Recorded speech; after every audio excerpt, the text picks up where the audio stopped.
Hey everyone, how's it going? Welcome back to another Walking Dead Dead City video. So I wanted to break down the Season 2 trailer and focus on two aspects with this trailer, and that is Negan getting Lucille back and what that's going to mean for the new war that seems to be happening with New Babylon. And actually, I worded that wrong. It's actually going to be New Babylon starting the war with the Dama, it seems like. So yeah, I want to break down everything that we learned at Comic-Con, talk about the trailer, talk about the new casting information and all that. So before we go any further, make sure to be a subscriber if you do want to get all my Walking Dead content like this. My next video is going to be on Avengers Doomsday, and I do want to talk about some of the reaction to Robert Downey Jr. being cast as Dr. Doom, and I also want to get into some of the storyline, what they're going to focus on with this story here. And actually, what's really interesting about it is that Robert Kirkman actually wrote this story in the early 2000s, so I think they're going to do some parts of the story. I think some stuff they're obviously not going to tell entirely because I think it would be a little confusing. But yeah, I'll save that for the video coming out later on tonight, so stay tuned for that. But The Walking Dead Dead City Season 2 released its trailer at Comic-Con, and it was a really great trailer. Honestly, I was actually surprised by how much we got in the trailer. I wasn't expecting to see anything like that, and I wonder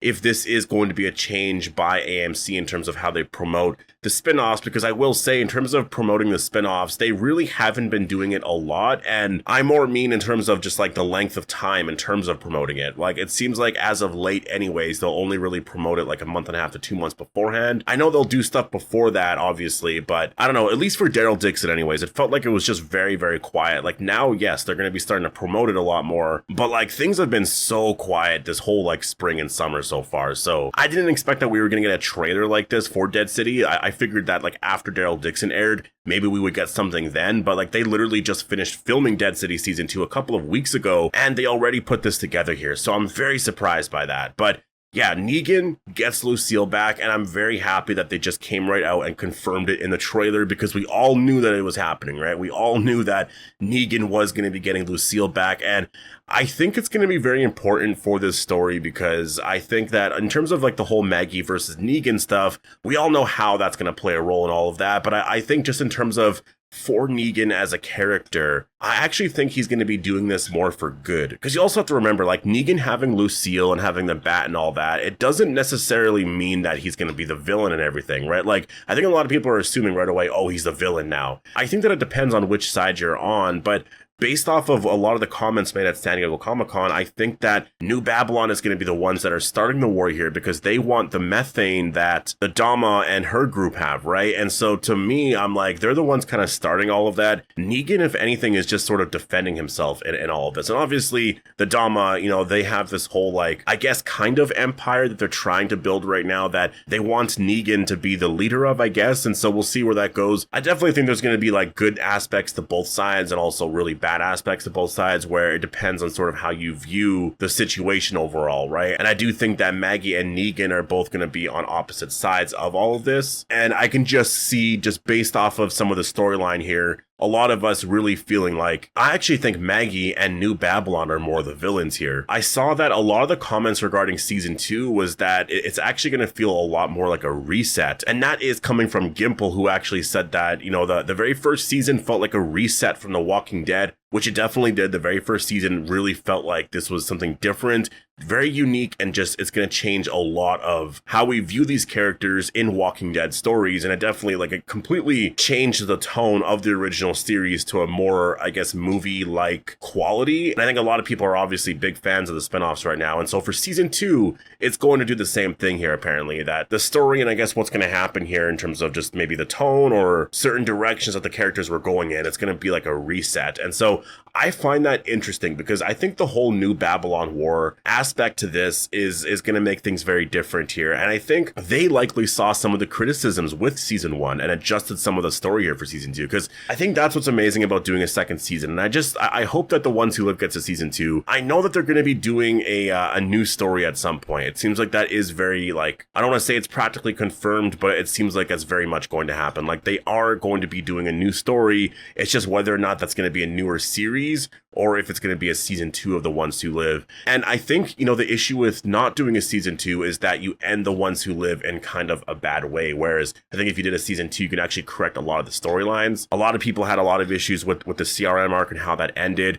well, you could go back and actually tell a lot of that stuff a lot better, get into a lot more of, the behind the scenes stuff with the CRM and what exactly is going on. I think if fans got a scene like that in episode 1 of season 2 and we see how things are operating, and if the new villain ends up being really exciting, then I think a lot of fans are going to really like that storyline. So that's what's really amazing about doing a second season, is that you have the chance to actually correct a lot of things that you did wrong in the very first season. And so for Dead City, they're going to do exactly that. Whatever complaints that people had in season 1, they're going to fix in the second season. And honestly, for me, my only complaints really would be that I think the story, it needs to feel a little bit bigger, and there needs to be a lot more excitement, I guess, in the overall world, in which, like, the world building aspects to it. I think that Daryl Dixon, they're doing a lot of world building there. There's variant walkers and there's all this stuff happening. You're having Carol go there. Like, it's getting really exciting. The Ones Who Live obviously had a lot of other world building aspects to it, which was exciting.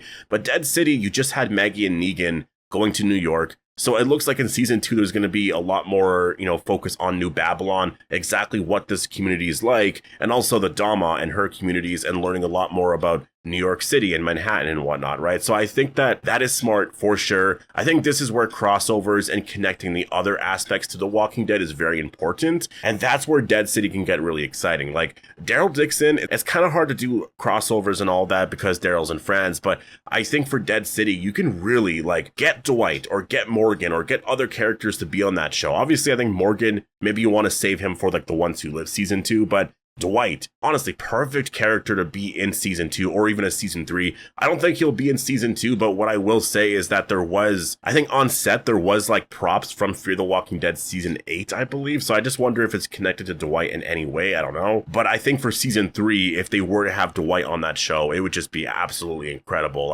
Especially if they build up the story really well here, I think that it would just be honestly amazing, really incredible. So it would just be really incredible. And the trailer really does set that up. You do feel like the world is much bigger than what it was in season 1. In season 1, if you think about that trailer, it was very much the introduction to the story. You saw Maggie looking for Negan, and then Negan was like, all right, I'll help you. And the whole thing was all right, we're going to New York City. And that was really just the start of all of it. Season 1 was really such a small story that I think that was sort of the criticisms from a lot of people, was that it wasn't anything bigger than what it was. And so I think obviously you can see clearly that in the trailer for season 2 that has obviously changed quite a bit, right? I think the battle for methane is going to be kind of interesting because of the whole, if New Babylon is a big community, that's going to be very dangerous for the Dama, and immediately the Dama and everyone associated with her, they're going to be the underdogs in this situation, right? And I think a lot of fans are going to support them, if anything. A lot of fans are going to be no, I'm with Negan, I'm with the Dama, I'm on their side. They have a really amazing way in terms of creating resources and all of that, and people aren't going to be fans of New Babylon trying to get those resources. And so it's going to be kind of interesting here, because I just feel like this is easily set up for Maggie and New Babylon to be more the villains,